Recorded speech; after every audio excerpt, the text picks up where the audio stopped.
Cerita dibuka di dalam sebuah rumah sakit. Sang MC kita yang bernama Kim Yi-sak sedang menerima laporan dari dokter yang memeriksanya. Ia didiagnosis mengidap penyakit langka yang belum dapat dinamai. Dokter tersebut menyerahkan laporannya. Ini adalah penyakit yang belum pernah kami lihat. Penyakit ini kemungkinan akan dinamai sesuai dengan nama Anda. Saya turut berduka cita. Menurut perhitungan, estimasi sisa hidup Anda paling lama setengah tahun. Setelah mendengar hasil itu, Kim Yi-sak meninggalkan rumah sakit dengan harapan yang kosong. Tubuhnya lemas, dan ia terus melamun selama perjalanan. Mustahil, seluruh hidupku aku dedikasikan sebagai budak korporat. Hidupku akhirnya mulai membaik, tapi aku akan mati? Kim Yi-sak terus melamun, bahkan saat ia sedang menyeberang jalan. Meskipun orang-orang memperingatinya, ia tidak mendengar mereka. Untungnya, ada seseorang yang mendorongnya keluar dari jalan. "Hei, cepat menyingkir, ini berbahaya!" Karena dorongan itu, Kim Yi-sak terjatuh ke tanah dan sebuah kertas jatuh dari sakunya. Ia melihat ke arah kertas tersebut. Sisa hidupku hanya beberapa bulan lagi. Ini tidak adil. Terlebih lagi di hari aku menang jackpot. Aku ingin hidup. Aku tidak ingin mati. Seseorang siapapun apapun akan kulakukan. Kim Yi-sak lalu menangis sambil memegang kertas itu dengan erat. Ia berteriak dengan sekuat tenaga, "Tolong selamatkan aku dari kematian." Dan setelah ia mengatakan itu, sebuah keajaiban terjadi. Ia pun masuk ke dunia isekai, namun bahkan di dunia isekai, ia justru menjadi seorang monster. Karena hal itu ia mengeluh, "Aku memang mengatakan seperti itu, tapi bukan berarti aku mau berubah jadi makhluk seperti ini." Dari semua kemungkinan reinkarnasi, kenapa harus jadi skeleton botak? Aku bahkan tidak bisa menikmati bagian terburuk hidup dalam tubuh ini. Saat ia sedang menyesali wujud reinkarnasinya, dari belakangnya para monster mencoba menyerang. Karena sedang kesal, ia melampiaskan emosinya dengan membunuh semua monster tersebut. "Semuanya akan kubunuh." Ia berhasil mengalahkan monster-monster itu. Namun saat ia sedang bertarung melawan monster kecil, dari belakangnya muncul seekor monster besar yang hendak menyerangnya. Menyadari hal itu, Kim Yi-sak dengan cepat menghindar. Ia melompat ke atas, lalu menggunakan pedangnya untuk melancarkan serangan akhir. "Aku sudah muak dengan semua omong kosong ini. Mati!" Sebuah tebasan cepat memutus leher monster besar itu. Akhirnya, Kim Yi-sak berhasil mengalahkannya. Ia tersenyum puas. Yang terakhir sudah mati. Pembasmian pasukan pemberontak selesai. Setelah itu, ia berjalan sambil membawa kepala monster tersebut. Dalam perjalanannya ia berkata, "Setelah bereinkarnasi menjadi skeleton, monster kelas summon yang rendah, aku berevolusi menjadi Undead Lich. Aku membawa kemakmuran bagi para demon yang berada di ambang kehancuran. Aku mungkin botak, tapi setidaknya aku adalah Great Demon King." Saat ia berjalan, para demon di sekitarnya terus mengagung-agungkan dirinya. Isaac, bahkan namanya terdengar agung dan keji. Hidup sang Raja King Isa. Mendengar perkataan para demon itu, Kim Yi-sak merasa kesal. "Butuh berapa kali aku harus mengingatkan kalian? Namaku Isa Kim Yi-sak. Dasar bodoh." Terserah kalian, para tengkorak bodoh yang bahkan tak bisa menyebut namaku dengan benar. Selamat tinggal. Saat ia hendak pergi, salah satu monster bertanya, "Kemana Anda akan pergi?" Kim Yi-sak tetap berjalan sambil membawa kepala monster itu. "Aku akan mendapatkan apa yang aku pinjam. Tujuan terakhirku adalah merasakan makanan dan rasa sakit sebagai manusia." Akhirnya, Kim Yi-sak sampai di tempat tujuannya. Ternyata, ia membawa kepala monster tersebut ke kediaman para dewa Divine Realm. Semua dewa di sana sangat terkejut melihatnya. Kim Yi-sak berjalan hingga ke hadapan 5 dewa tertinggi, lalu berkata, "Dengan ini aku sudah mengurus semua faksi yang melawan para dewa. Aku harap kalian menepati janji kalian. Seperti yang tertulis dalam kontrak kita, jadikan aku manusia." Namun saat ia berbicara dengan para petinggi, orang-orang di sana justru merendahkannya. Dia mengurus mereka semua, kupikir itu akan memakan waktu setidaknya 500 tahun. Pekerjaan macam apa itu? Ternyata, semua ini adalah rencana para dewa untuk menjadikannya budak gratis. Kim Yi-sak mendengar semua perkataan itu tetapi tidak langsung mempermasalahkannya. "Aku bisa mendengar semuanya. Jadi kenapa kalian mempersulitnya? Kalian bilang akan menjadikanku manusia setelah aku mengurus mereka. Aku sudah melakukan semua yang kalian minta bangsat." Namun dewa di hadapannya malah meminta hal lain. "Bisakah kau melakukan satu hal lagi?" Mendengar itu, hati Kim Yi-sak terasa hancur. Ia bergumam, "Apa mereka pikir otakku kosong seperti skeleton? Entah dewa atau bukan. Akan kupastikan mereka menerima balasannya." Kim Yi-sak mulai marah dan mengeluarkan kekuatannya. "Bangsat, bukankah kalian sudah keterlaluan? Apa kalian menyuruhku melakukan semuanya, padahal kalian sendiri tidak tahu cara mengubahku menjadi manusia? Aura gelap keluar dari tubuhnya dan mulai memenuhi ruangan. Orang-orang di sekitar mulai panik dan berbisik satu sama lain. Sepertinya dia tahu. Inilah kenapa sejak awal aku menolaknya. Kenapa kita membuat kontrak dengan makhluk rendah seperti ini? Mendengar itu, Kim Yi-sak semakin menggila. Ia mengeluarkan seluruh kekuatannya. Aku dipanggil melalui Forbidden Art. Hukum alam tidak berlaku padaku. Itu yang membuatku abadi. Aku tidak bisa mati karena aku adalah undead. Kekuatanku bahkan bisa menjadi ancaman bagi Divine Realm. Melihat situasi semakin tidak terkendali, salah satu dewa mencoba menenangkannya. Tidak, beri kami sedikit waktu jika kau mau mengurus beberapa masalah lagi untuk kami. Namun, Kim Yi-sak tidak mau mendengarkannya lagi. Ia mengangkat tangannya, siap menyerang. Karena kalian telah melanggar janji, kalian harus membayarnya dengan nyawa. Ia mengangkat kedua tangannya dan mengumpulkan energi besar di atasnya. Saatnya kalian semua berubah menjadi tengkorak, sepertiku. Ketika kekuatan Kim Yi-sak sudah terkumpul, seluruh ruangan tertutup oleh energinya, lalu kekuatan itu meledak. Namun setelah ledakan terjadi, semua kekuatannya tiba-tiba menghilang begitu saja. Apa ini? Manaku menghilang dan aku tidak bisa bergerak. Kim Yi-sak terdiam dalam posisi itu. Saat itulah seorang dewa baru datang. Ia tersenyum tipis. Sangat disayangkan. Sambil membawa sesuatu di tangannya, dewa itu menjelaskan, makhluk yang namanya tertulis di sini tidak akan bisa bergerak, siapapun dia. Benih disaster ini adalah holy art tertinggi untuk menyegel disaster sepertimu. Seharusnya engkau bersyukur karena kami membiarkanmu bernegosiasi. Beraninya demon sepertimu menolak kami. Sekarang hiduplah seperti serangga ini. Masih dalam kondisi tak bisa bergerak, Kim Yi-sak menyahut, setidaknya kalian bisa memilih ulat berbulu atau semacamnya kan? Dewa itu mengejeknya, kenapa engkau sangat terobsesi dengan rambut, dasar rendahan? Saat ia sedang mengejek, ulat di tangannya tiba-tiba bersinar, membuatnya terkejut. Apa? Sementara itu, cahaya mulai keluar dari wajah Kim Yi-sak. Ia tertawa. Dasar goblok, kau seharusnya bertindak lebih cepat dan tidak menunjukkan rencanamu. Aku lebih baik mati daripada menjadi serangga. Makan ini, dasar keparat. Kim Yi-sak berniat meledakkan dirinya sendiri dan membawa mereka semua bersamanya. Saat menyadari niat itu, orang-orang di sana mencoba menghentikannya. Namun, usaha mereka gagal. Kim Yi-sak berhasil meledakkan dirinya, menghancurkan area di sekitarnya dan melukai beberapa orang. Suasana langsung menjadi kacau. Bajingan itu dia bunuh diri. Apa dia gila? Dia bahkan membawa serangga itu. Salah satu dari mereka terjatuh ke lantai.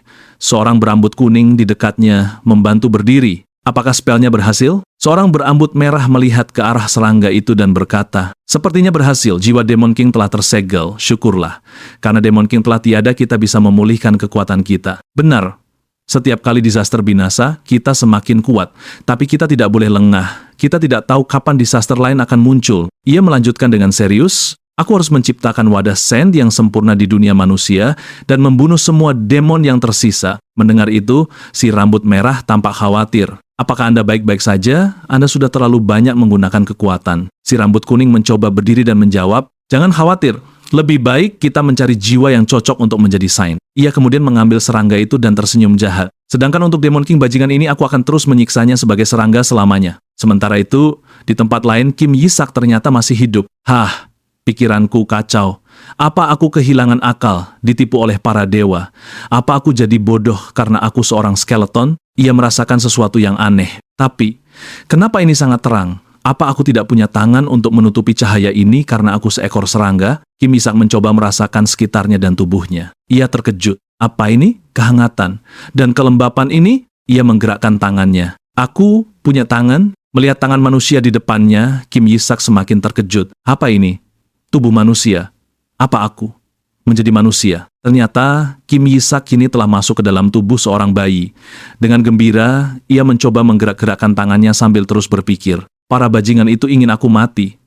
Apa mereka mengacaukan segelnya? Saat ia sedang asyik melambaikan tangannya, seorang pelayan menyapanya. Ya ampun, Holy One, Sang Sen telah membuka mata. Pelayan itu segera menghampirinya. Kenapa Anda bangun? Seorang pelayan pria yang menyiapkan susu juga melihat ke arahnya. Lebih baik dia tetap tidur. Mendengar percakapan itu, Kim Yi-sak berpikir, Sain, siapa mereka? Apa mereka pelayanku? Apa aku benar-benar jadi manusia? Namun saat ia masih berpikir, kedua pelayan itu justru menatapnya dengan dingin. Mau bagaimana lagi? Aku sedikit kecewa, tapi kita punya pekerjaan. Saya minta maaf, Holy One. Saya tahu Anda baru saja bangun, tapi kami harus menidurkan Anda lagi untuk selamanya. Melihat sikap mereka yang mencurigakan, bayi kecil itu menangis. Dalam hatinya, Kim Yisak berteriak, "Ah, kenapa aku harus mati lagi?" Pelayan itu segera memberikan botol susu yang sudah disiapkan. Namun karena jiwa Kim Yisak ada di dalam tubuh bayi itu, ia terus menghindar. Pelayan itu kebingungan. Kenapa? Kenapa engkau tidak mau meminumnya? Kim Yisak membalikkan tubuhnya, membelakangi mereka, lalu menutup mata. Apa kalian bercanda? Akhirnya aku jadi manusia. Mana mungkin aku akan menelan sesuatu yang mencurigakan begitu saja? Tapi bagaimana aku bisa jadi manusia? Saat ia berpura-pura tidur, pelayan itu kembali berkata, "Tolong, makanlah seperti bayi dan tidurlah selamanya." "Bukan tidur biasa, Sir Ishak." Kim Yisak terkejut. "Apa? Dia baru saja memanggilku Ishak?" Ia teringat para monster yang dulu selalu salah menyebut namanya. Lalu sebuah pemikiran muncul, Lord Ishak. Itu hanya cara lain mengucapkan namaku, Ishak. Saat mereka menggunakan mantra Banish Disaster untuk menyegelku, apa mungkin mereka menulis Ishak? Wajah Kim Yisak perlahan tersenyum. Pasti itu. Itu sebabnya aku tidak tersegel, dan malah bereinkarnasi ke tubuh lain dengan nama yang sama. Ia tertawa dalam hati. Dasar bodoh. Kalian pikir kalian menang, tapi kalian justru gagal menyegelku. Namun, saat mulutnya terbuka, pelayan itu langsung memasukkan botol susu ke dalam mulutnya dan memaksanya minum. "Tolong, kenapa bayi bisa sekuat ini?" Saat cairan itu masuk, Kim Yisak langsung merasakan sesuatu. Sial, rasa ini. Jus sayur. Rasanya buruk. Apa kalian mau membunuhku dengan sampah ini? Meski begitu, tubuh bayinya tak mampu melawan. Ia terus meminum cairan itu. Akhirnya aku jadi manusia. Tapi aku merasakan sesuatu yang aneh memasuki tubuhku. Perlahan tubuhnya melemah. Tanpa disadari, ia pun tertidur. Keesokan harinya, di Kekaisaran Suciela, kuil pusat timur, seorang pendeta datang bersama pelayannya. Ia tersenyum sinis. Wajah itu seharusnya sudah mati sekarang. Saat pendeta itu berjalan melewati lorong, seseorang bernama Alexander menghentikannya. "Anda terlihat bersemangat, Bishop." Ya, orang tersebut adalah kaisar dari Kekaisaran Suci Hela, Alexander Heathcliff Hela. Mendengar itu, Bishop langsung menundukkan kepala. "Kami memberi salam kepada matahari kekaisaran." Kemudian, Alexander bertanya, "Kalian ada urusan apa di sini?" Bishop menjawab, "Kami datang untuk menyapa kandidat Sen dari keluarga Eshua. Holy See harus hadir sehubungan dengan Holy One." Alexander merasa curiga. Ia menatap Bishop dengan serius. "Kau membuatnya terdengar seolah-olah engkau terpaksa datang. Tapi bukankah akan menjadi masalah besar jika terjadi sesuatu lagi?" Setelah kandidat Sen diserahkan untuk dirawat oleh Holy See, Bishop itu langsung mengelak. "Maaf, aku tidak tahu apa-apa." Saat mereka masih berbicara, tiba-tiba terdengar teriakan dari ruangan Holy One bayi yang dirasuki oleh Kim Yisak. Para pelayan berteriak panik, Tuan Muda, Tuan Muda." Mendengar itu, Bishop tersenyum puas. Sementara Alexander langsung berlari menuju ruangan tersebut dengan penuh kekhawatiran. Ia membuka pintu dengan keras. "Apa yang terjadi pada Tuan Muda?" Namun pelayan di dalam justru menjawab dengan penuh kegembiraan, "Tuan Muda terlalu imut. Lihat perutnya yang kembung, sangat lucu. Banyak sekali malaikat kecil di sekitarnya." Ternyata mereka panik bukan karena sesuatu yang buruk, melainkan karena gemas melihat tingkah lucu sang bayi. Melihat kondisi itu baik-baik saja, Bishop justru merasa kecewa. Mustahil. Dia masih hidup setelah meminum sebanyak itu. Itu bukan sekadar jus buah. Bishop kesal karena rencananya gagal. Beberapa menit sebelumnya, Kim Yisak sedang memikirkan cairan yang ia minum. "Apa ini? Aku merasakan sesuatu yang mencekam masuk ke dalam tubuhku." Ia mulai menyadari sesuatu. Tidak, ini holy poison. Racun mematikan yang menghancurkan kekuatan suci dari anggota gereja. Racun ini tidak berefek instan, tapi akan berbahaya jika menumpuk dalam tubuh. Anehnya, Kim Yisak justru senang saat diberi minuman itu lagi. Tapi racun ini dibuat dari mana para demon? Sebagai mantan Demon King, ini justru sempurna.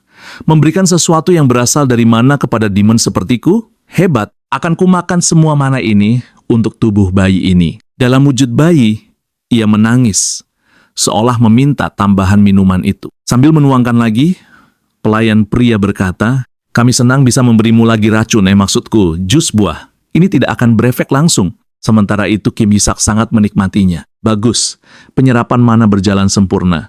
Aku tidak tahu siapa yang membuatnya, tapi ini cukup berkualitas." Setelah menyerap banyak mana, Kim Yisak mulai mengolahnya. Kesadarannya masuk ke alam bawah sadar. "Baiklah. Sekarang aku akan membuat mana core." Setelah perjalanan singkat dalam kesadarannya, ia sampai di bagian terdalam. Tempat ini aman. Sekarang fokus. Kim Yisak langsung memulai ritual. "Aku akan memasukkan mana yang telah kuserap ke dalam mana core. Aku membutuhkan mana untuk menggunakan sihir nanti. Jadi, ayo bersiap dulu agar aku bisa... Hah? Apa ini? Tiba-tiba, sebuah ledakan terjadi di dalam alam bawah sadarnya. Cahaya yang sangat terang menyilaukan. Ledakan mana? Kim Yi-sak refleks memejamkan mata. Namun, saat ia membukanya kembali, ia terkejut. Ledakan itu tidak memberikan efek kehancuran apapun. Di hadapannya, sebuah mana core telah terbentuk. Apa? Ini? Ia menatap mana core tersebut dengan bingung. Seharusnya mana memiliki salah satu dari 3 warna primer. Jadi kenapa warnanya putih? Ia terdiam sejenak, lalu menyadari sesuatu. Tidak, masalahnya bukan warnanya. Bagaimana bisa kekuatan sebesar ini terkumpul dalam core kecil yang bahkan belum terbentuk sempurna? Menyadari hal itu, Kim Yi-sak tersenyum kecil. Sungguh, ini jauh melebihi ekspektasiku. Ia mendekati mana core itu. Dengan tubuh bayinya, ia mencoba menggapainya. Sebenarnya, berapa banyak blessing yang dimasukkan ke dalam tubuh ini? Ia mulai membayangkan masa depannya. Jika aku mengembangkannya dengan benar, mungkin aku bisa menjadi monster yang bahkan melampaui dugaanku sendiri. Ia teringat masa lalunya saat masih manusia, dan saat menjadi undead, bertahan hidup. Itulah hasrat terdalam jiwaku. Tidak peduli apapun yang terjadi, aku harus selamat. Tekad itu menjadi dasar dari kekuatannya. Itulah yang menjadi genesis dari Skeleton King, dan dari sana aku bisa menciptakan buff spesial, skill, bahkan mantra. Dan sekarang, semua itu diwariskan ke tubuh ini. Sementara itu, di dunia nyata, kedua pelayan sedang memperhatikannya. Apa dia sudah mati? Periksa saja. Saat salah satu pelayan mendekat untuk memeriksa, tiba-tiba Kim Yi-sak membuka mata dan mengagetkan mereka. Ia melambaikan tangannya sambil berteriak, 1 botol lagi, yang lebih kuat. Kembali ke masa sekarang, Kaisar menghela napas lega melihat bayinya baik-baik saja. Syukurlah, tidak terjadi hal buruk. Kim Yi-sak menatap ke arah Kaisar. Benar, meskipun aku hampir dibunuh, tidak ada hal buruk yang terjadi. Namun, saat ia melihat ke arah Bishop, ia merasa ada yang aneh. Kenapa dia menatapku seperti itu? Apa aku makan terlalu banyak? Ia langsung berpikir cepat. Tidak, apapun yang terjadi, aku tidak boleh menunjukkan kecurigaan. Aku harus berpura-pura tidak tahu apa-apa. Ia pun tersenyum polos seperti bayi. Melihat senyuman itu, Bishop justru merasa tidak nyaman. Apa-apaan ini? Seharusnya dia sekarat, batuk darah. Tapi malah tersenyum. Bishop mulai meragukan racun yang telah ia campurkan ke dalam minuman bayi itu. Beberapa hari sebelumnya, di markas Holy See, Bishop sedang berbicara dengan kepala keluarga Brit. Kepala keluarga Brit memegang cangkir dengan wajah kesal. Siapapun yang menjadi Saint akan memiliki hak atas kekaisaran suci. Sungguh lucu. Itulah kenapa para bangsawan kecil itu berlomba-lomba mengklaim anak mereka sebagai Saint. Mendengar itu, Bishop mencoba menenangkan. Tidak perlu khawatir, kami sedang mengurus kandidat Saint yang lain. Saat Bishop mencoba menenangkan, kepala keluarga Brit langsung menanyakan hal yang serius. Bagus, bagus. Ngomong-ngomong, aku mendengar rumor yang sangat tidak menyenangkan. Katanya ada kandidat Saint yang muncul dari keluarga Eshua. Keluarga Eshua, mereka adalah tangan kanan Kaisar. Bishop mulai gugup, tapi kami tidak bisa berbuat apa-apa terhadap mereka.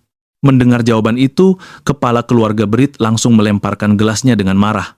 Dia mungkin sudah mati sebelum kau sampai di sana. Aku hanya perlu memastikan mayatnya. Aku sudah turun tangan lebih dulu untuk menjamin kematiannya. Ia menatap tajam dengan aura mengerikan. Ingat ini Saint hanya boleh berasal dari keluargaku, Brit. Pria itu adalah kepala keluarga Brit, Herai Brit. Kembali ke masa kini, masih di ruangan yang sama bersama Kim Yi-sak, Bishop dan Kaisar. Bishop mulai merasa cemas.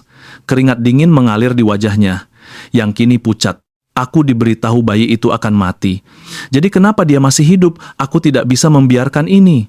Sementara itu, Kaisar Alexander sedang bermain dengan bayi tersebut. Menarik sekali. Rambut perak yang aneh. Pendiri kekaisaran suci kita juga memiliki warna rambut yang sama. Benar, Bishop? Bishop terkejut mendengar pertanyaan itu. Yang mulia, Anda tidak seharusnya mengatakan hal seperti itu. Sementara itu, Kim Yi-sak hanya memperhatikan. Jadi, dia kaisarnya. Alexander berdiri tegak dan menatap bayi itu dengan serius. Dia bahkan lebih mirip dewa dibanding paus saat ini. Dia pasti kandidat saint sejati. Mendengar itu, Kim Yisak terkejut. Apa? Bayi ini kandidat saint? Pantas saja dari tadi mereka terus menyebut saint. Di sisi lain, Bishop juga terkejut melihat Kaisar mulai menyukai bayi itu. Bahaya, Kaisar mulai tertarik pada anak ini. Aku tidak bisa diam saja. Ia segera mendekati Kaisar. Yang mulia, mohon izinkan saya memeriksa anak ini. Alexander menatapnya tajam. Kenapa? Ada apa? Bishop mencoba beralasan. Ada sesuatu yang aneh. Tidak mungkin bayi bisa menghabiskan jus itu. Namun Alexander tetap menolak. Apa yang aneh dari kandidat saint yang memakan makanan suci? Sementara mereka berdebat, Kim Yisak terus berpikir, bagaimana bisa aku seorang Demon King malah menjadi kandidat saint? Perdebatan pun berlanjut. Ini tetap mencurigakan. Izinkan saya memeriksanya. Seseorang dari keluarga Eshua akan segera datang. Periksa saja setelah mereka tiba. Di tengah suasana tegang itu, tiba-tiba, sendawa kecil. Tanpa sengaja, Kim Yisak mengeluarkan sedikit energi demonik dari mulutnya. Ia langsung terkejut. Demonic energy? Aku tidak sempat menyerapnya. Apa aku ketahuan? Bishop langsung memanfaatkan momen itu. Yang mulia, saya baru saja merasakan energi demonik dari anak ini. Aneh sekali, bukan? Ia tersenyum puas sambil menatap Kim Yisak. Sementara itu, Kim Yisak panik. Bajingan ini. Apa dia menyadarinya? Bishop melanjutkan, anak ini mungkin berpura-pura memiliki mana suci. Kita harus segera menyelidikinya. Alexander langsung membantah dengan tegas. Beraninya kau. Kau sedang menuduh kandidat saint. Namun Bishop tetap tenang, seolah sudah menyiapkan langkah berikutnya. Dia menjelaskan lagi, tidak perlu khawatir yang mulia, Pop sudah memilih anak dari keluarga Barit sebagai saint. Mendengar pernyataan itu, Alexander terkejut. Anak dari keluarganya sendiri sebagai saint, dasar tak tahu malu. Mendengar obrolan mereka, akhirnya Kim Yisak mendapati sebuah jawaban. Jadi itu sebabnya dia mencoba menyingkirkanku. Tak berlama-lama, Bishop kemudian mengambil bayi itu. Kalau begitu, sekarang aku perintahkan priest untuk pergi dan membawa penyidik. Melihat tindakan Bishop, Alexander bertindak menghentikannya.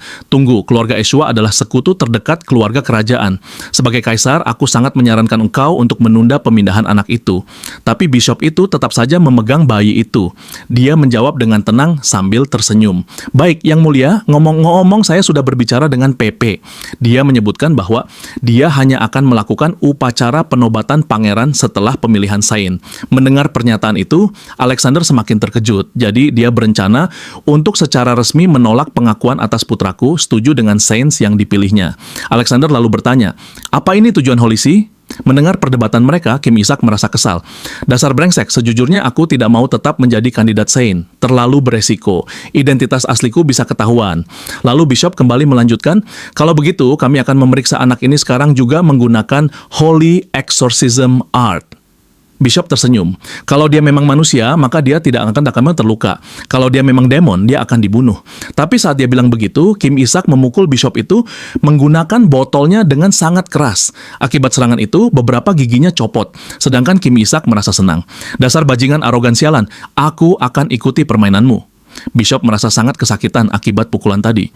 Mak, bagaimana mungkin botol sekecil itu bisa sekuat ini? Sementara orang lain yang melihat pukulan dari botol itu sangat terpukau. Cahaya itu apa mungkin kekuatan suci? Bayi itu pasti saint sepenuhnya. Kim Yisak juga merasakannya. Mustahil aku merasakan kekuatan suci darinya. Tapi ini Kim Yisak kembali menyalurkan kekuatan sucinya kepada botol bayi dan kembali memukul.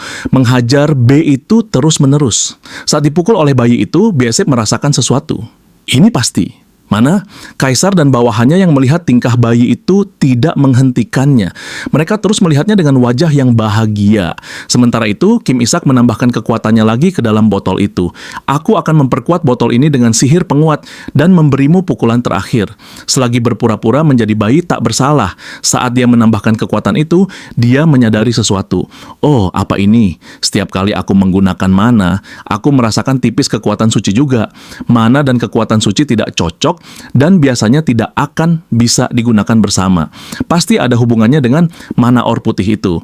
Saat dia sedang berpikir, Bishop itu mengambil kesempatan untuk mengambil botol yang telah diisi kekuatan. Bishop kemudian melempar jauh-jauh botol itu. Bishop memohon lagi kepada Alexander, saya memohon ini dengan segenap hati saya. Bayi ini adalah pendosa. kita harus segera menggunakan Holy Exorcism Art. Melihat tingkah ini semakin keterlaluan, Kim Ishak melakukan sesuatu. Dasar belut sialan. Aku tidak berencana melakukan ini sih, tapi ya Kim Ishak mengambil sesuatu dari dalam baju Bishop dan dia menemukan sesuatu yang tidak terduga. Waduh, kau menyembunyikan sesuatu yang menarik. Melihat Kim Ishak saat mengambil tangan demon itu, Bishop terlihat sangat panik.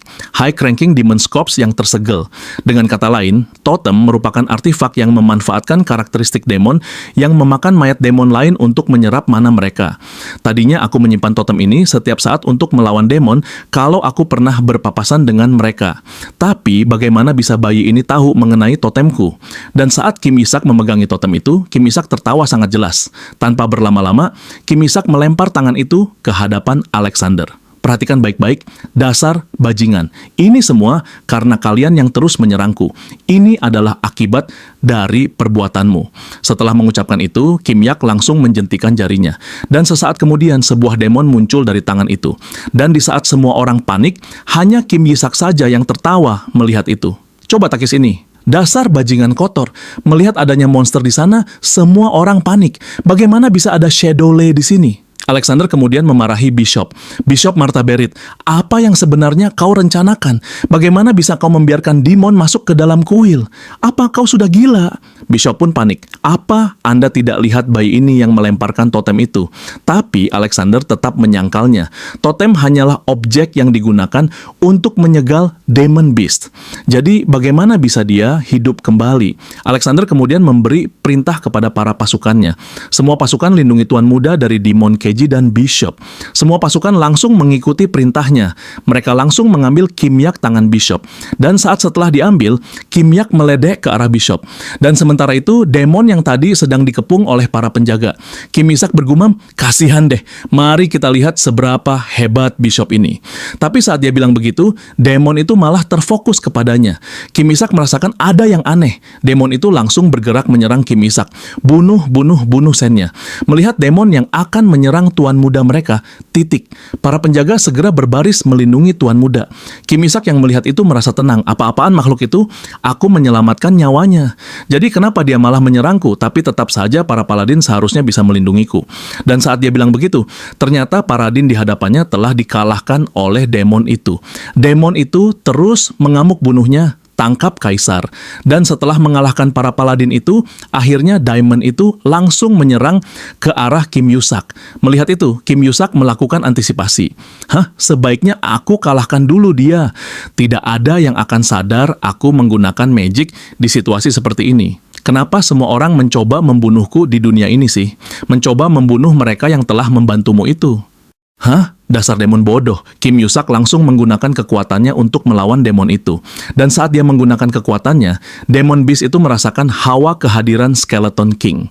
Skeleton King mendengar hal itu, Kim Ishak juga terkejut. Setelah beberapa saat, tubuh Kim Ishak mengeluarkan cahaya.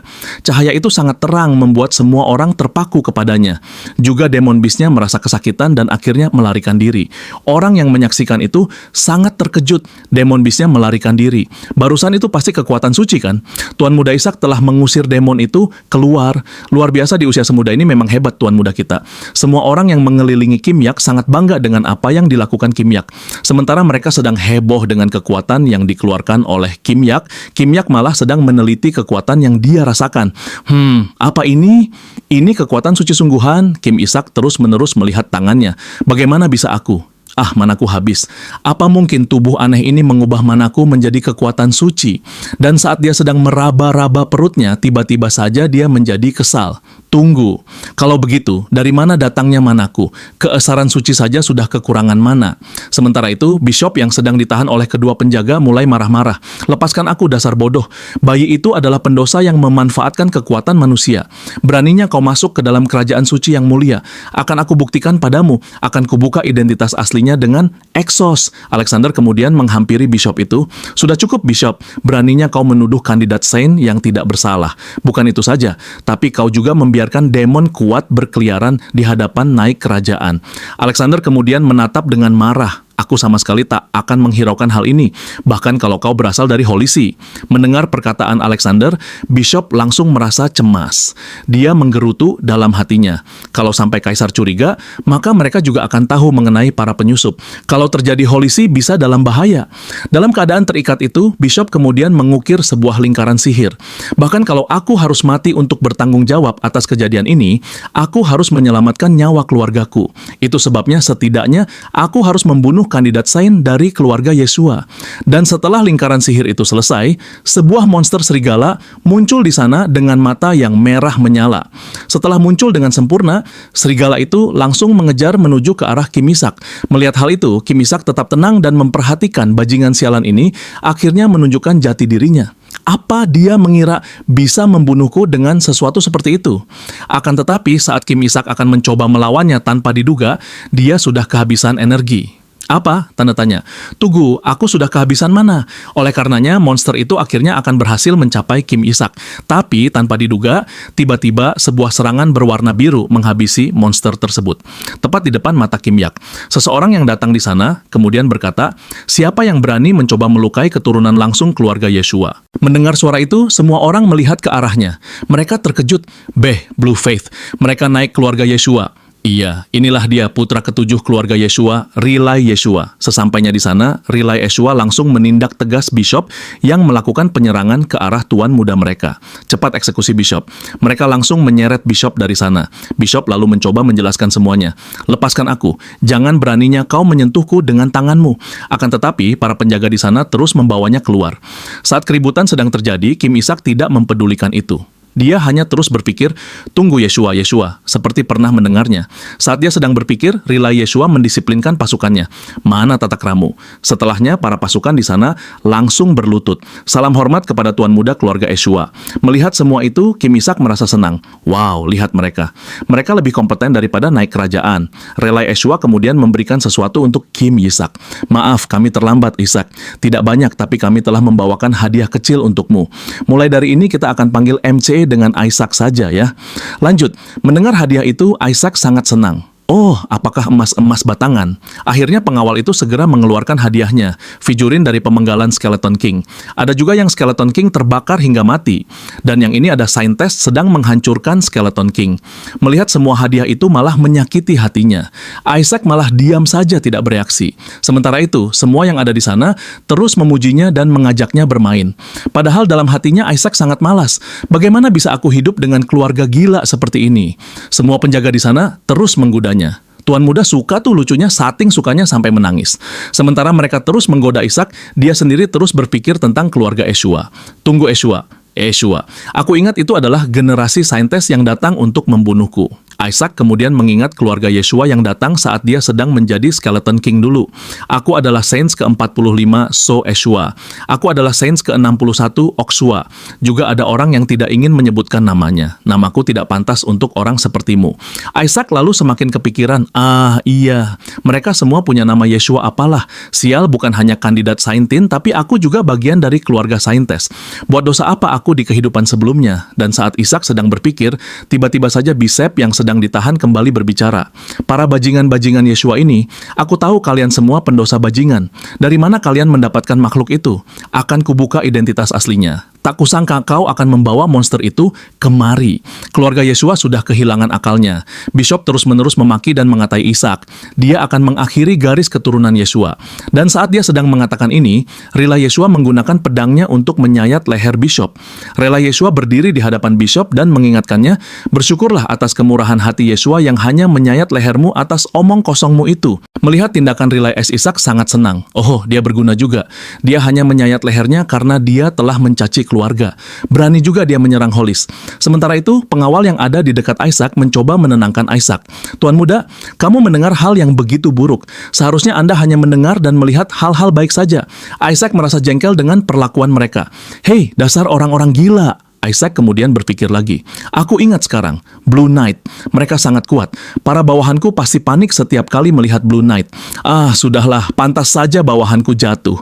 Dan saat mereka sedang bercanda, Alexander kemudian berbicara, "Sepertinya aku berhutang budi pada anak itu. Sir R, tolong sampaikan kepada kepala keluargamu bahwa Kekaisaran Suci ingin membesarkan anak itu." Riley lalu menatap Alexander. Yang mulia, bercanda Anda berlebihan. Isaac yang mendengar obrolan mereka mendadak tertarik dan memperhatikan. Oh, apa aku direkrut oleh istana kekaisaran? Alexander lalu menjelaskan. Kekaisaran suci akan mengincar anak itu baik dari dalam maupun luar. Kau tahu ini? Walau memang benar, Ezra kuat, apa Blue Knight ini memiliki kemampuan yang cukup untuk melindungi anak itu? Mendapati pertanyaan itu, Riley hanya diam saja tak menjawab. Sementara Isaac masih terus mendengarkan mereka. Apa yang sedang mereka bicarakan? Alexander melanjutkan. Terutama Pop tidak akan mengakui anak itu. Warna rambutnya simbolik dengan leluhur istana kekaisaran. Terlebih lagi, Skeleton King juga sepertinya mengincarnya. Mendengar itu, Isaac kebingungan. Tunggu, aku kan Skeleton King. Kenapa juga aku akan mengincar diriku sendiri? Setelah obrolan panjang Alexander itu, akhirnya Ray menjawab, maaf yang mulia, anak ini adalah keturunan Ezra, jadi dia harus dibesarkan oleh Ezra Pop dan Skeleton King. Ezra bisa menangani ini. Kalau kita bisa bertemu dengan Skeleton King lagi, pendahulu Saint Melissa pasti akan senang. Alexander hanya tersenyum mendengar jawaban itu. Sepertinya begitu. Riley lalu menjawab lagi, bagaimana bisa aku meninggalkan keturunan langsung dari Saintess Melissa kepada istana kekaisaran? Saat mendengar nama Melissa pada obrolan mereka, Isaac mengingat seseorang. Tunggu Melissa yang aku lawan sebelum pergi ke Divine Realm, saintis gila. Lawan terkuat yang kuhadapi itu dia. Jadi aku kandidat Saint yang terlahir dari keluarga saintes. Ditambah lagi aku keturunan langsung Melissa. Kenapa hidupku jadi begini sih? Isaac meratapi kebangkitannya kembali pada keturunan Ezra ini. Apa itu Saints? Para dewa yang kalah dari Skeleton King ingin sekali menang. Mereka membuat senjata terakhir dengan seluruh tenaga mereka. Gada yang dikirimkan oleh para dewa untuk memusnahkan kejahatan. Singa perang yang memiliki cahaya ilahi, cahaya terbesar istana kekaisaran dan nagi. Karena kekuatan Saints yang begitu luar biasa, orang-orang percaya bahwa Skeleton King akan mati. Attack dan defense paling dekat dengan para dewa. Survival level kecoa, menghancurkan diri sendiri kalau perlu. Goddess of Beauty semakin kuat setiap berganti generasi berumur panjang. Namun Skeleton King itu bengis. Aku tak pernah membunuh Saintess. Lagian tidak bagus juga untukku. Kalau Saintess mati dan kekuatan suci kembali pada para dewa, mereka nanti malah akan memainkan updatean baru Saintess versi selanjutnya. Tapi Saintess terakhir, Melissa, dia kuat sekali. Hampir saja aku terbunuh dan Melissa itu adalah leluhurku. Relay menyanjung terus Melissa. Saintess hanya hidup demi kehancuran Skeleton King. Keluarga Ezra lah yang menghasilkan para Saintess itu dan melanjutkan keinginan para dewa. Kami bangga akan ini. Ezra memiliki kemampuan untuk melindungi anak ini. Kemudian penjaga di sampingnya juga ikut menjawab, benar, sudah banyak Saintess yang telah wafat di tangan segera penting. Mendengar pernyataan itu, Isaac tidak terima. Tidak, aku tidak membunuh siapapun. Dan ternyata Riley juga sama saja. Dia terus mengatakan dan menyanjung semua keturunan Ezra. Skeleton King pernah mengasingkan Saintess ke dalam labirin karena dia pikir Saintess tersebut tidak layak untuk bertarung. Ada 5 Saintess yang wafat karena penyakit yang berhubungan dengan stres. Riley kemudian mencoba menenangkan Isaac yang terlihat sangat kesal. Tak apa nak, aku sudah mendengar semua cerita itu. Kami tak keberatan kalaupun kau terkutuk. Kami bersyukur kamu telah dilahirkan. Hanya satu hal yang kami harapkan darimu. Riley mengangkat Isaac dengan bangga. Jangan pernah tumbuh besar menjadi orang jahat seperti Skeleton King. Mendengar hal itu, Isaac sangat menyesal. Orang tua yang aku tidak ketahui, aku minta maaf bahwa aku ternyata orang jahat. Alexander kemudian mengingatkan lagi. Tolong pikirkan lagi seri Riley. Sudah 150 tahun sementara Skeleton King disegel. Mendengar itu, Isaac bertanya-tanya. Sudah selama itu? Kalau begitu seharusnya Melissa juga sudah lama wafat. Umurnya waktu itu 50 tahun di pertarungan terakhir. Alexander kemudian menjelaskan lagi, selama itu para demon telah menjadi lebih kuat. Para aset terbaik dari istana kekaisaran atas kekuatannya. Jadi anak ini juga berharga bagi istana kekaisaran. Terlebih saat ini tidak ada Saintess di Ezra. Sudah lebih dari setahun semenjak Saintess melahirkan anak laki-laki dan menghilang dengan ayahnya. Dengan pernyataan itu, Isaac sangat terkejut. Ibuku seorang Saintess, tapi Riley tetap saja kekeh. Mungkin itu benar, tapi matriarknya masih hidup. Ezra bisa melindungi anak ini. Menanggapi perdebatan mereka, Isaac bergumam lagi. Oke, ayo keluarkan semua kejutannya. Pasti tidak ada yang lebih mengejutkan dari buku yang ternyata Saintess kan. Tapi saat dia bilang begitu, ternyata berita mengejutkannya datang. Bukankah Nona Melissa saat ini sedang keluar untuk membunuh bawahan Skeleton King? Dia akan kembali sebentar lagi. Matriark juga sedang menantikan kedatangan cucunya. Lah, itu Isaac shock. Hei, umurmu sudah lebih dari 200 tahun. Kenapa kau masih hidup? Apa tidak kasihan? Melihat keadaan Isaac yang semakin gelisah, Alexander bertanya akan butuh waktu lama sebelum dia kembali. Anak itu terlihat agak aneh. Apa dia tidak apa? Sementara itu, di balik gelisahnya Isaac, dia masih kebingungan di dalam hatinya. Coba kalian bayangkan kalau musuh terkuat, kalian masih hidup setelah 150 tahun. Kalau aku sampai ketahuan Melissa, aku pasti akan langsung dihabisi. Orang lain mungkin tak apa, tapi Melissa itu bahaya. Jadi, demi bisa bertahan hidup, bisa langsung mengambil jari Alexander dan mengodanya. Dan ternyata, itu berhasil. Alexander menjadi semakin ingin mengambilnya. Alexander lalu meraih kepalanya. Tuh, lihat dia juga mau ke istana kekaisaran. Sementara itu, Riley juga mempertahankan. Dia memegang kaki Isaac dengan kuat. Dia hanya nempel aja kok, yang mulia. Alexander terus berusaha untuk mengambil Isaac. Istana kerajaan bisa menyediakan banyak hal untuk tuan muda. Yeshua mungkin berpengalaman dalam menghasilkan saintes. Apa mereka tidak berpengalaman dalam membesarkan sain anak laki-laki? Riley juga mempertahankan Isaac. Anak ini akan menjadi Exorcist Knight yang menghancurkan kejahatan. Dan Yeshua adalah keluarga yang menghasilkan Exorcist Knight terhebat. Dia adalah saint pertama. Jadi istana kerajaan tidak memiliki pengalaman juga. Dan begitulah mereka berdua terus memperebutkan Isaac. Para penjaga yang ada di sana mencoba menghentikan mereka. Tolong tenang, tangan tuan muda bisa saja robek nanti. Sementara mereka sedang berdebat, Isaac berpikir. Dan cahaya yang bereaksi dengan survival origin. Cahaya itu dari awal tadi memang berasal dari kaisar. Itu artinya kemungkinan bertahan hidupku lebih besar dengan kaisar. Aku tidak bisa melewati kesempatan ini. Dan saat dia sedang memikirkan itu, tiba-tiba saja kekuatannya bereaksi dan mengeluarkan cahaya lagi. Melihat reaksi itu, Alexander sangat bahagia. Pilihan yang bijak tuan muda. Sementara perdebatan itu terus berlanjut, malam harinya bishop yang sudah dihukum sedang dieksekusi oleh beberapa orang yang menggunakan tudung hitam. Di sana bishop masih menjelaskan, aku tak bersalah. Makhluk itu menggunakan mana? Dia pasti utusan demon. Mendengar pernyataan itu lagi, pria bertudung yang paling depan membantahnya. Kekuatan suci berasal langsung dari para dewa. Apa maksudmu itu? Dewa telah memberikan kekuatan suci kepada demon rendahan. Sementara itu, penjaga di sebelahnya sudah mempersiapkan sebuah pedang. Melihat pedang itu, Bishop sangat ketakutan. Dia kembali menjelaskan, tapi sudah pasti itu mana. Mustahil aku tidak bisa membedakan mana dan kekuatan suci. Tapi dia tidak mengampuninya. Bishop itu langsung dihabisi di sana. Kemudian pria bertudung itu mengatakan sesuatu. Holisi yang mengatakan hal itu penistaan. Kemudian seorang penjaga di belakangnya melaporkan, kami akan mengabari assassination squad lagi, tapi pria ini menghentikannya. Tidak perlu. Kaisar pasti akan menginginkan anak itu. Kita akan punya banyak kesempatan di istana kekaisaran.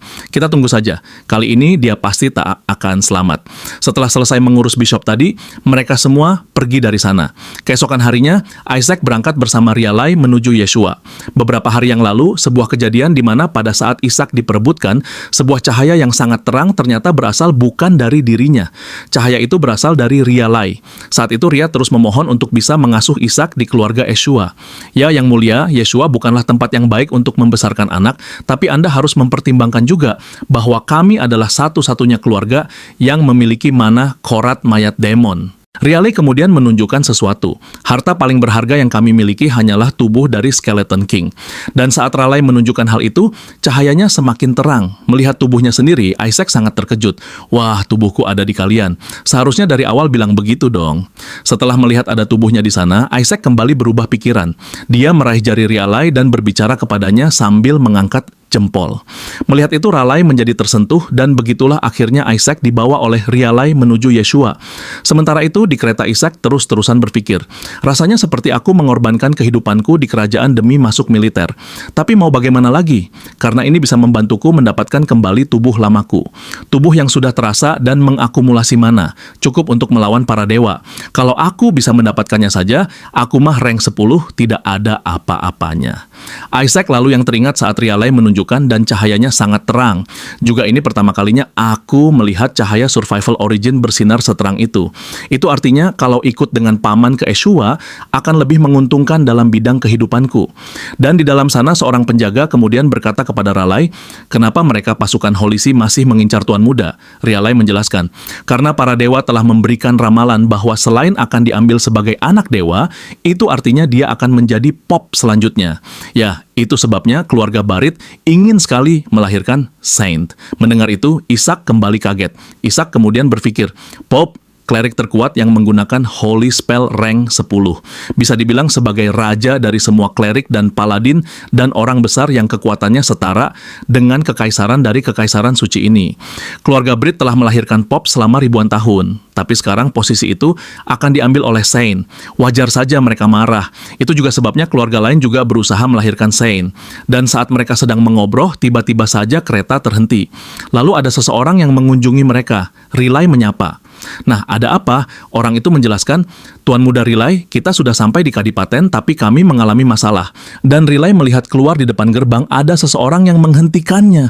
Mohon maaf, tapi kalian tidak akan memasuki Kadipaten. Mendengar itu, Riley langsung marah dan keluar dari kereta. Kalian berani? Apa maksud kalian? Kalian tidak mengakui insignia dari keluarga Eshwa? Apa kalian tidak diajarkan tata krama? Saat Riley menghampiri mereka, penjaga itu tidak bergeming. Dia malah menyeringai. Tentu saja kami tidak akan membiarkan kalian masuk. Kami harus membunuh anak itu yang mewarisi di darah Saintes.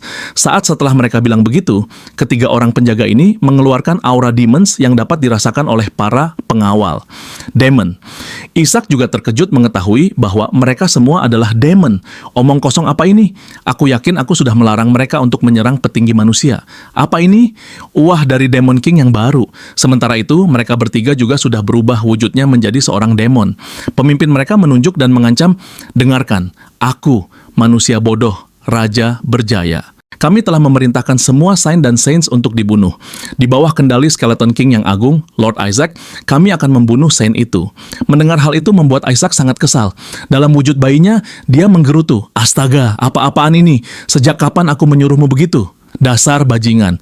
Demon itu mengancam lagi. Kalau kalian menyerahkan anak itu, Skeleton King, aku mungkin akan mengasihani nyawa kalian. Tapi saat dia selesai mengatakan hal itu, sebuah serangan besar mengenainya. Dan ternyata itu adalah tindakan dari Riley karena serangan itu. Demon itu langsung terkapar di sana. Kedua demon sisanya mereka tidak terima. Dasar paladin pengecut.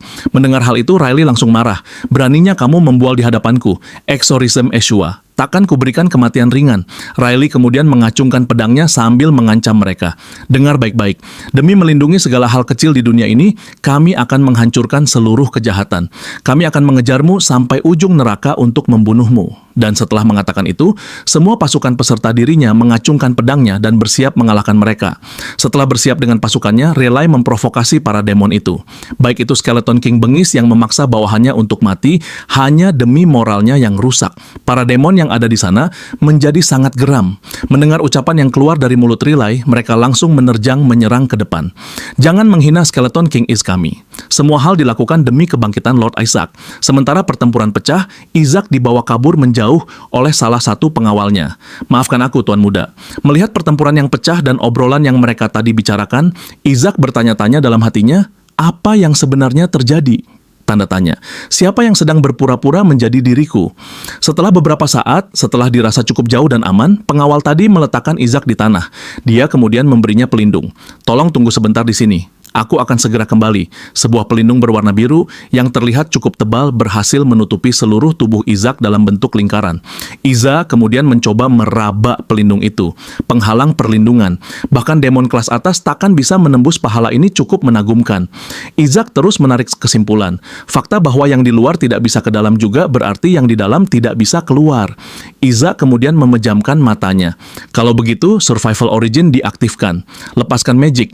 Isaac kemudian duduk bersila dan mulai untuk fokus. Dengarlah panggilanku. Kau yang memiliki magic dan juga hidup. Whisper the Observing One. Sudah ada yang mengucapkan itu. Ada sebuah gumpalan warna hitam yang memiliki kehidupan. Gumpalan itu tersenyum dan langsung terkejut saat melihat Isaac. Ah, tuan terhebatku, tuanku. Saat gumpalan hitam itu menghampir Isaac, Isaac langsung menahannya dengan tangannya. Iya, sudah lama tak jumpa. Diam atau nanti kita ketahuan. Gumpalan itu banyak sedikit dan menurut. Aku sungguh miri aku takkan bertemu denganmu yang hebat. Aku juga berpikir begitu tadinya. Kalau dalam hatinya Isaac mengenang kembali tentang keberadaan Whisper. Lama tak jumpa ya Whisper. Magic Detection Sapien. Dia aku buat karena aku tidak mau repot-repot mengikuti Magic Detection di tengah-tengah pertarungan. Dia entah bagaimana jadi punya ego sendiri dan lumayan imut juga. Whisper kemudian memberi selamat. Kekejian Anda masih sama seperti biasanya. Ya tuanku, saya ucapkan selamat karena berhasil mencuri tubuh seorang bayi. Tapi para orang suci itu berani-beraninya menyentuhmu, Master. Tidak peduli seberapa kotor Anda ini, mereka sampai menaruhmu di dalam tubuh bayi seperti ini. Mendengar ocehan itu, Isaac menghentikannya. Cukup coba deteksi musuh saja. Whisper kemudian langsung mengeluarkan kekuatannya. Sebuah energi magic langsung dia pancarkan untuk mendeteksi musuh di sekitar lokasi itu. Memulai enemy detection. Dalam jarak 100 meter dari sini, ada total sebanyak 88 musuh, semuanya demon. Tentunya mereka takkan bisa menyakiti Anda. Tapi mendengar kenyataan itu, Isaac sangat kaget. Gila, ada 88. Apa mereka mencoba memulai perang? Akan repot kalau keamanan di wilayah ini bertambah. Akan lebih susah lagi untuk memanggil bawahan juga. Kalau begini terus, aku tidak ada pilihan lain selain turun tangan sebelum ketahuan oleh keluarga Eshwa. Kalaupun aku harus menggunakan seluruh mana yang sudah aku kumpulkan sekarang, aku harus menangani mereka. Dan saat Isaac akan bergerak, Whisper kembali melaporkan perkembangannya. Tunggu, saat ini musuhnya menjadi 51. Pasukan musuh secara cepat dikalahkan, 31-13-4. Isaac terkejut melihat perkembangan yang pesat itu. Sementara di medan pertarungan real dan pasukannya sedang mencoba mengalahkan mereka dengan segenap kekuatannya. Salah satu bawahan melaporkan, Tuan Muda, ada yang sedang menuju kemari. Relay langsung memberi perintah formasi pertahanan. Sementara para demon merasa senang saat bantuan itu datang. Akhirnya kau datang juga, kawan. Bantu kami. Kami akan membunuh Saint itu hari ini. Tapi mendengar kata-kata itu, bantuannya malah menyerang dan menghabisi demon-demon tadi. Lalu Whisper melaporkan lagi, pasukan musuh sudah habis. Saya mendeteksi Shadow Light. Dan akhirnya monster itu datang di hadapan para kesatria Eshwa. Kemudian Shadow Light langsung mengancam mereka. Mereka yang berani menyentuh rajaku dengan tangan kotornya akan membayarnya dengan nyawa. Mendengar kata-kata itu, Isaac sangat terkejut. Wajahnya langsung pucat. Apa-apaan ansi dia itu? Shadow Lich terus-menerus mengeluarkan kekuatannya dengan intens. Rajaku, masterku satu-satunya. Beraninya kau memenjarakannya di dalam tubuh bayi rendahan. Bahkan jangan berani-beraninya kalian memandangnya atau akan kurobek mata kalian keluar. Berterima kasih karena sudah dibebaskan. Shadow Lich mengembangkan keterikatan yang aneh kepada Isaac. Tapi ucapan Shadow Lich dan para demon tidak berarti karena manusia tidak bisa mengerti bahasa demon. Seorang pengawal bertanya, Tuan Muda, apa yang dia sedang bicarakan? Sementara itu, di tempat lain, Isaac merasa cemas. Dia sepertinya sadar kalau aku ini Skeleton King. Gigi juga dia sampai mengikutiku kemari. Tetap saja, jangan tiba-tiba muncul begitu. Karena melihat energi yang cukup intens dari demon ini, Relay langsung memberikan perintah. Knight, bersiaplah untuk bertarung. Langsung saja para Knight itu menyerbu ke arah Shadow Lich. Sementara di belakang mereka, Isaac bisa terus menggerutu, "Hei, jangan usik makananku, sumber mana konsentrasi tertinggiku?" Pengawal yang di sana melihat Isaac sedang gelisah. Dia mencoba menenangkannya. "Tuan Muda Isaac, tolong bersabarlah. Kami akan segera menyelesaikannya." Tapi berbeda. Yang dilihat Shadow Lee adalah Isaac yang sedang memanggilnya. Shadow Lee itu tiba-tiba bertingkah aneh. Dia merasa sangat senang. Masterku mengaku alasan kehidupanku mengakui keberadaanku. Pengawal yang melihat itu, wajahnya langsung pucat. Tuan Muda Relay. Demonnya menunjukkan tanda-tanda niatan buruk, tapi Shadow Lich tidak memperhatikan mereka lagi. Kali ini dia langsung melesat dengan cepat menuju Isaac. "Aku akan berada di sampingmu, Master." Dengan kecepatan seperti itu, para Kite tidak bisa mengejarnya. Termasuk Rel. Makhluk itu mengincar Isaac. Saat ini, Shadow Light sudah sangat dekat dengan tempat Isaac. Paladin kotor. Beraninya mereka menangkap masterku di dalam gelembung kotor ini. Isaac yang melihat kedatangannya sangat gembira. "Bagus, aku mendapatkan perhatiannya. Aku tidak bisa membiarkan sumber manaku hilang." Isaac kemudian memberinya perintah, "Hancurkan pelindung ini." Tanpa pikir panjang, saat datang ke sana, Shadow Light langsung aja menghancurkannya. "Baik, Master, sesuai keinginanmu." Melihat pelindung itu hancur, para paladin sangat ketakutan. Pelindung Tuan Muda Isaac, tapi berbeda dengan Isaac, dia malah tersenyum dengan lebar. Isaac kemudian memegang tangan Shadow Light dan berkata, "Kerja bagus, sekarang berhenti mengacau dan istirahatlah." Dalam sesaat semua kekuatan muncul dari dalam tubuh Isaac. Shadow Light juga sangat terkejut dengan kekuatan itu. Tak lama kemudian, tiba-tiba saja Shadow Light terserap oleh Isaac. Energinya tiba-tiba saja menghilang dengan drastis dan hanya tersisa sebuah lengan demon saja. Melihat kejadian itu, Riley dan pasukannya sangat ketakutan. Riley kemudian melihat ke arah tangan demon itu. Apa barusan dia mentotemkan demon? Dan begitulah suasana mencekam di sana, berakhirlah begitu saja dengan Isaac yang kembali menyerap Shadow Light. Semua Kite kemudian merayakan hal itu, bahwa pribadinya mengangkat Isaac dengan bangga menyegel demon secepat itu. Bukankah dia hebat? Dia menggunakan holy art yang hanya bisa digunakan oleh sentes atau kardinal. Sementara itu, Riley di sisi lain berpikir memang jelas terlihat seperti holy art totemization. Anak kecil itu bisa menggunakan hal yang tingkat lanjut. Aku tidak merasakan kekuatan suci apapun. Riley kemudian menjawab, sudahlah, biasanya orang-orang kuat ketika sedang dalam bahaya. Lagi pula makhluk itu langsung mengincar Tuan Muda. Mungkin karena dia merasa terancam dengan kehadiran Tuan Muda. Itu sebabnya dia langsung mendekatinya. Masa depan Tuan Muda pasti cerah. Aku yakin dialah sign itu.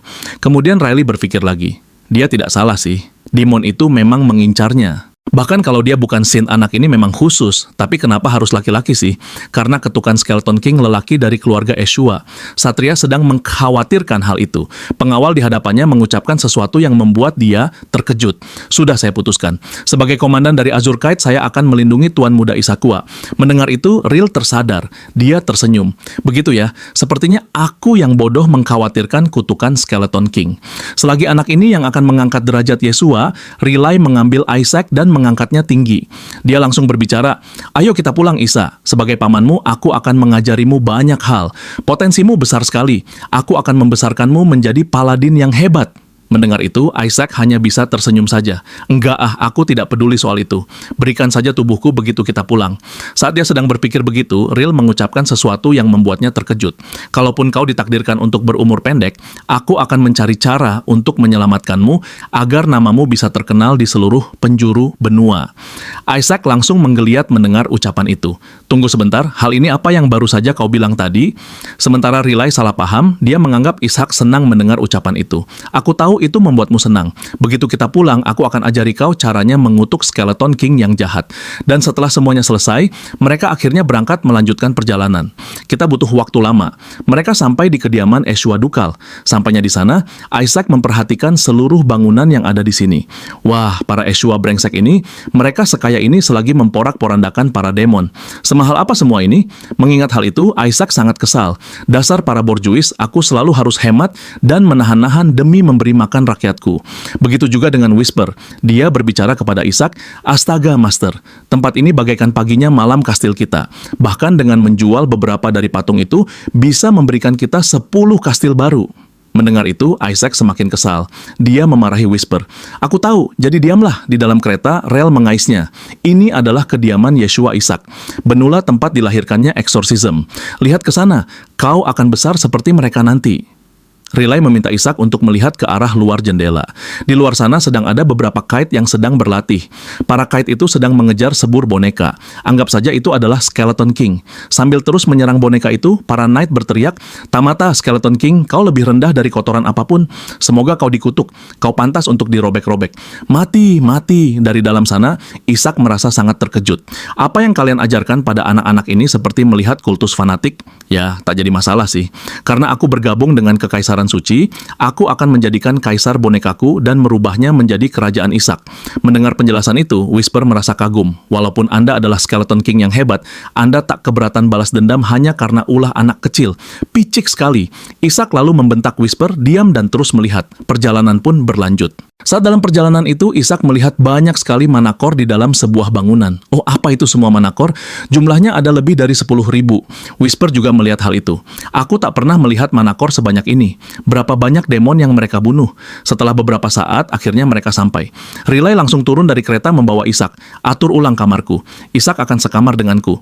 Tapi saat dia bilang begitu, Tuan Pelayan memberitahukan sesuatu. Tapi Tuan, mohon maaf. Tuanmu muda Riley, kami telah diperintahkan untuk mengantarkan Tuan muda Ishak ke pavilion. Mendengar itu, Riley lalu memastikan, pavilion bagaimana bisa? Pelayan tadi menjelaskan, ya Tuan Muda kelima telah memerintahkan bahwa Tuan Muda Ishak tidak akan pernah diperbolehkan masuk ke bangunan utama. Riley kemudian menatap cemas ke arah Ishak. Kau ingin menempatkan Ishak ke tempat orang-orang mati? Kakak melakukan gurauan yang tidak ada gunanya. Mendengar ucapan itu, Ishak pun setuju.